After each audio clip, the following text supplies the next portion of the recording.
We are joined today by Bjorn Mordt, former Berkshire First 11 captain, to give us a few thoughts on captaincy. Bjorn led Berkshire to its first championship in 55 years and then to one-day trophy success in 2011. Alongside this, Bjorn had huge success at Henley CC, at one point leading them to 4 home counties Premier League titles in 6 years. For those that played under him, he was hugely respected and one of the toughest competitors I've had the fortune to play with. First question, who was the best captain that you played under and why?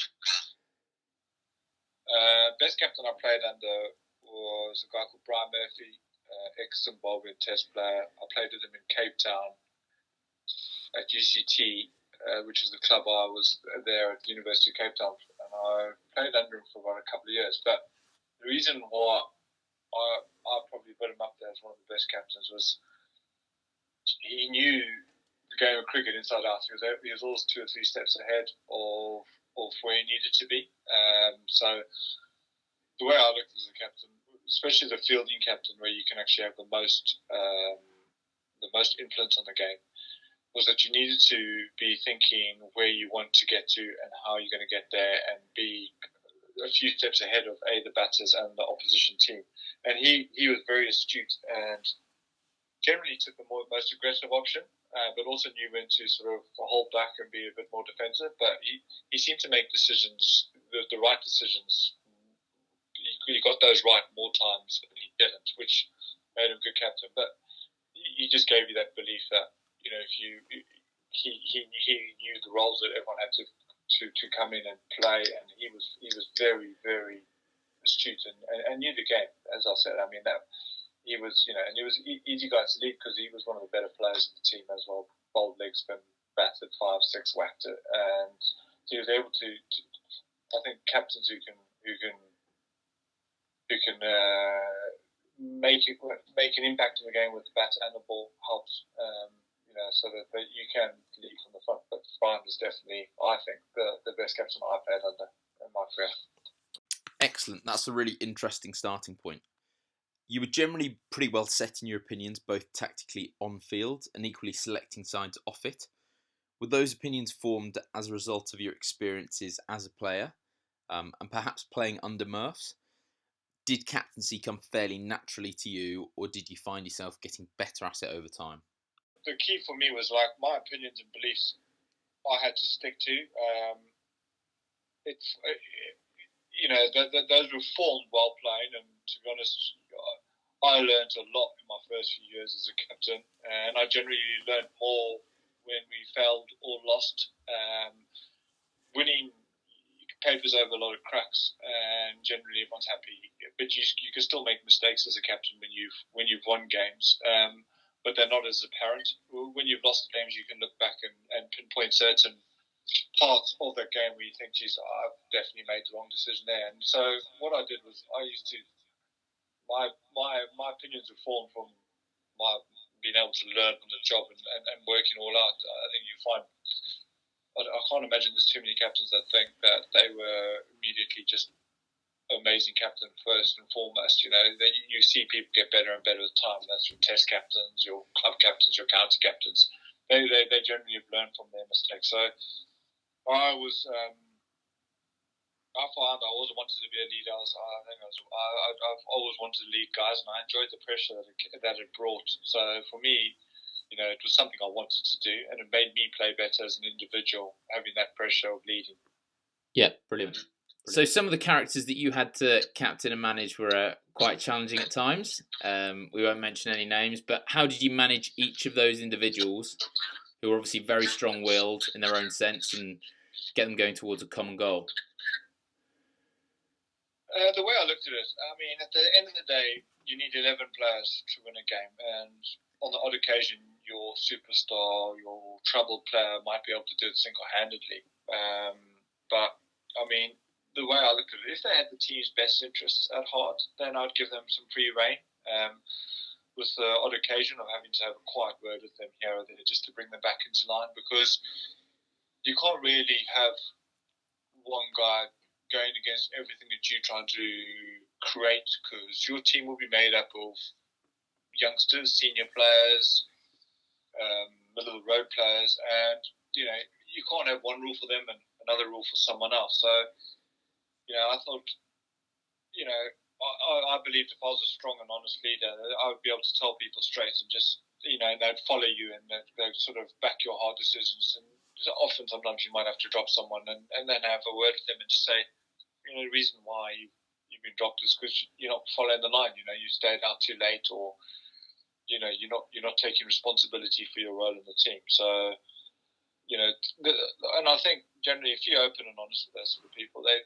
sort of pull back into line, because they at the end of the day want to be superstars or play well and stuff like that. So, I think if they trust in and believe in you, they will follow you and fall back into line. Do it this way, then there's no point you playing either here, Henley or Berkshire or any of those teams. It was we're all in it to win it, and we want to have fun doing it. But if you're not going to buy into what I'm trying to do and what the team's trying to do, then it was a simple okay, well, we'll just get on without you.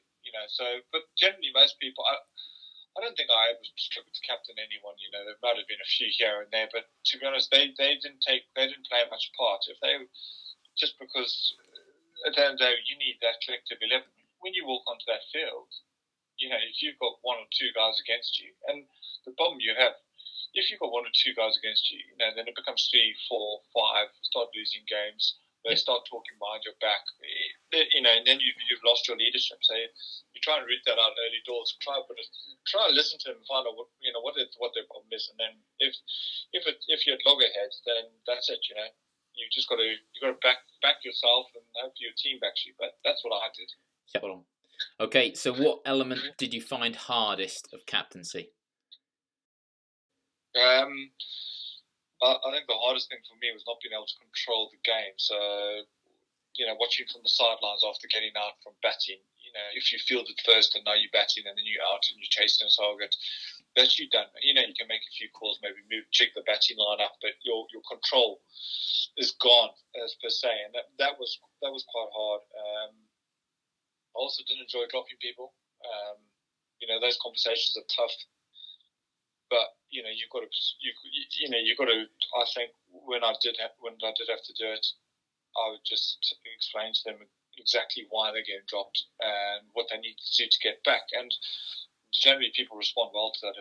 If you just drop someone for no reason, people get pissed off. But if you turn around to them and say, you're not scoring enough runs, you're not doing this, you're not doing that, I think you need to do this, this, and that. And if guys go away and work hard and do those, then there's always a way back into the team, because you've given them a blueprint of this is why it's not working for you, and if you can resolve these things, then we'd love to have you back. So I hate dropping people. It's not nice. No one wants to be told you're not playing in the first today or you're not playing in the seconds today. But you have to have courage in your convictions and stand up there and just say to them, listen, it's for these reasons, and if you get these things right, you can be back into the team. So when working with bowlers, how much did you dictate plans and fields, or did you trust each bowler with their particular judgment and let them get on with it? I mean, particularly if you didn't agree with their plan. I was lucky enough, I had quite a few senior bowlers, so we would talk about what they wanted to achieve, because that's the key. Most young bowlers or senior bowlers, you don't want them running in and going, I just want to hit top of ball. Gee, what game plan are you using for each individual batter? And sometimes their ideas would differ with mine, but I think you've got to empower your bowler. He's the one that's running in. He's the one that has to deliver that ball. Yep. If you as a captain turn around to him and go, I want you to bowl leg stump Yorkers to this batter, and they're not comfortable doing that, they're not going to be able to do it.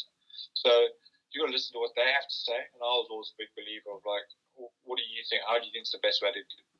And if they wanted their third man up and fine leg down, I say, okay, fine, why? Okay, let's do it. And if it didn't work, you're lucky enough in cricket, not so much 2020. 2020 as a captain is really tough, because each ball really is an event. It can change a game. Three or four bad balls or 6 balls in a field you can lose the game. So, but when you're playing the longer form of the game as a captain, you can let your bowlers have free rein, and I think it's important that they do, because the end of the day, they're trying to achieve the same thing as you, get that batter out. They need to set their fields correctly, and they'll learn from it. If they make mistakes, next time you're empowering them to become better bowlers and think about their game a bit more. And most of the times I would give the guys rein to go, well, what do you want to do? How do you want to achieve it? And then off you go. And if they got it wrong, you can go back to them and go, listen, what about this? And make them think about it. So that I think sometimes the best thing is, even though it's your idea, make them believe it's their idea. Especially the fast bowlers, people like Tom Lambert. Those are the ones that you had to really make them think it was their idea, even though it was yours. Brilliant. So I think it's fair to say that you led from the front, scoring big runs in finals, bowling a little medium pace to their best batters, never really shying away from a challenge. How did you balance personal performance with being a captain? I think it sort of goes out the window to a degree. I mean, I loved the pressure. I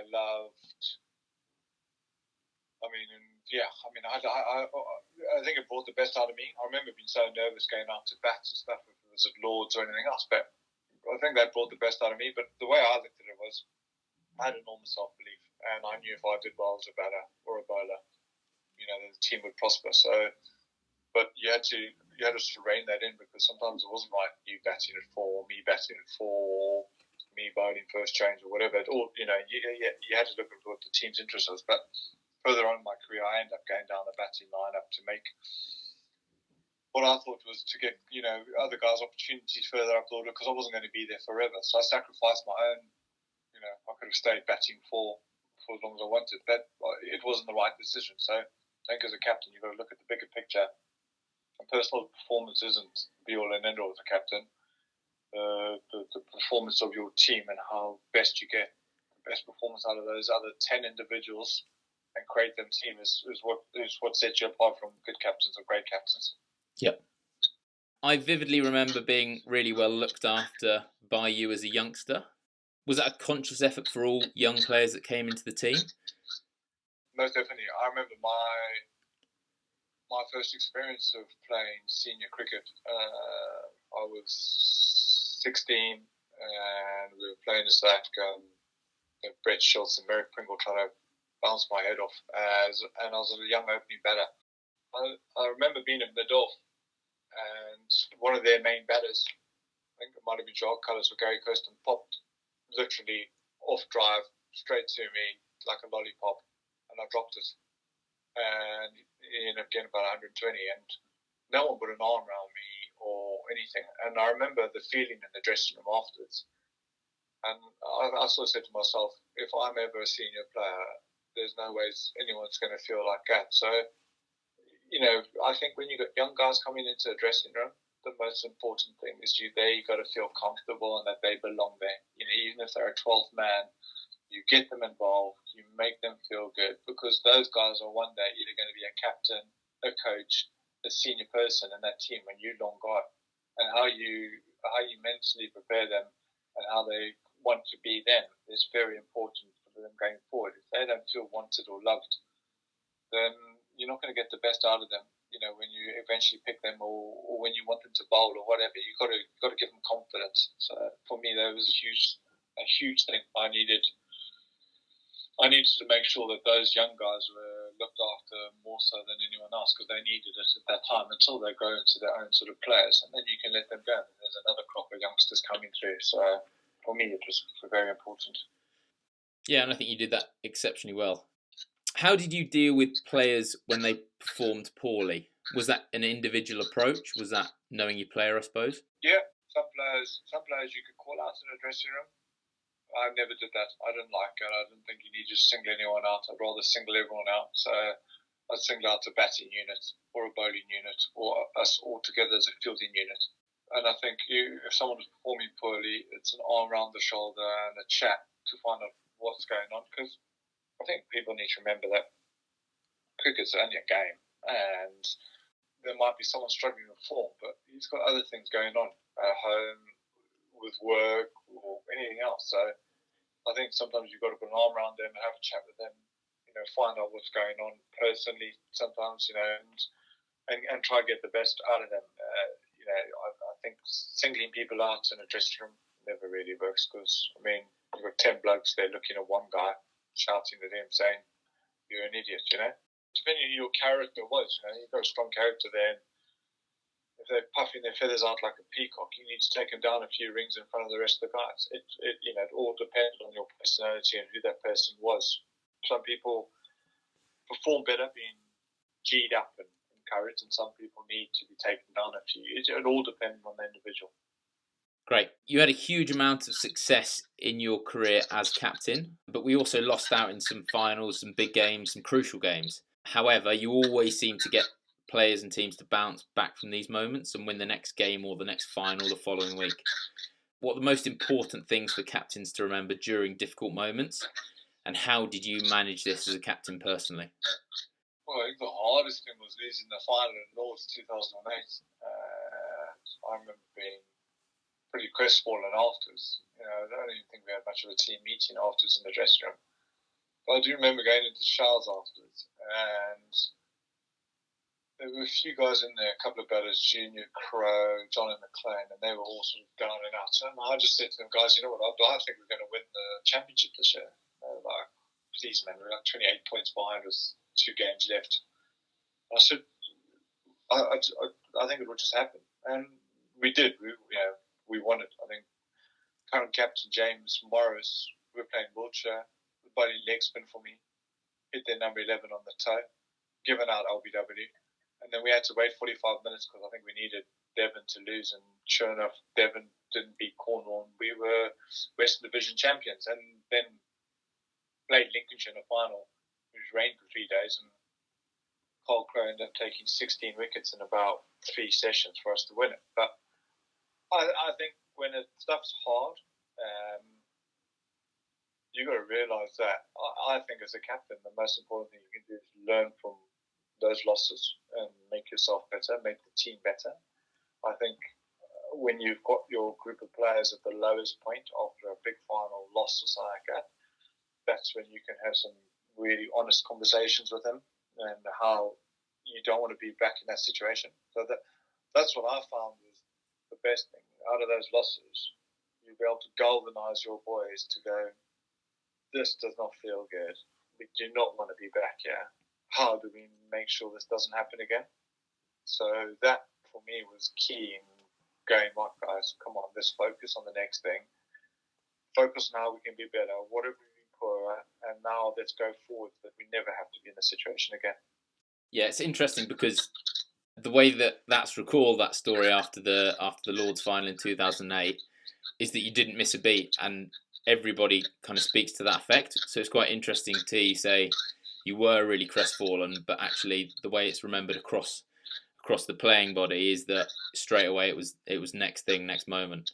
Well, I mean, that, I won't lie to you, that was the hardest pill to swallow. I remember walking off after batting, and I was in tears nearly, walking off, knowing that I think I was the 9th wicket out, and I just knew that was it, we were finished, And I remember just sitting in the dressing room, just quiet.